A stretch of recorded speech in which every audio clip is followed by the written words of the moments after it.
So motor current ripple.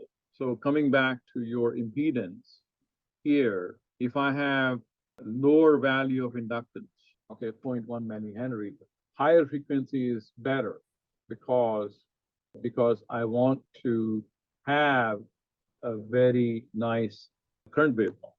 Okay, so when you go to lower frequency and your impedance is low, you can have more ripple in the motor, and you're going to have more torque ripple in the motor. Okay, so we need to so we can have advantage where, let's say if you're using a slower processor, you have 10 kilohertz control cycle, 100 kilohertz switching cycle. But if you can maintain both to be 10 microseconds, it is wonderful. Normally what happens is this, okay?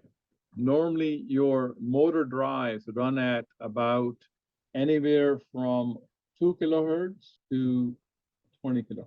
That's your switching frequency, okay? And your control cycle also runs from 2 kilohertz to 20 kilohertz. Normally you match it. You don't have to do it, but you match it. Okay? Now, with your gallium nitride and silicon carbide devices, and also as the motor technology is maturing, the impedance of the motor is going down, okay, because this can become into microhenries, and you need to have higher switching frequency.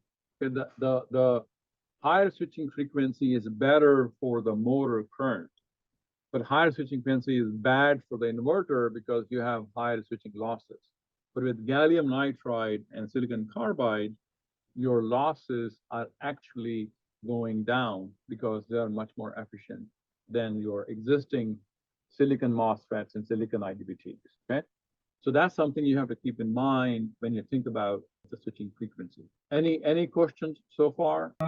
From design point of view, I think you can better say like low power motor versus high power motor. If we look, then is there any like inherent relation between their inductances to say power? Like I Yeah. have 100-watt machine and I have a 100-kilowatt machine. Yes. So I think my experience, again, my experience is not the whole universe. So my experience, what I have experienced is that lower power motor will have higher inductance. Okay. So if I look at the power here, and if I look at the impedance If of the you are sharing motor, your screen, we cannot see it.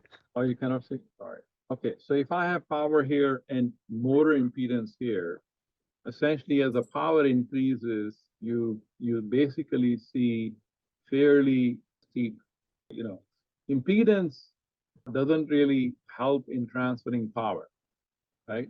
So your impedance can come down very quickly when your power goes up.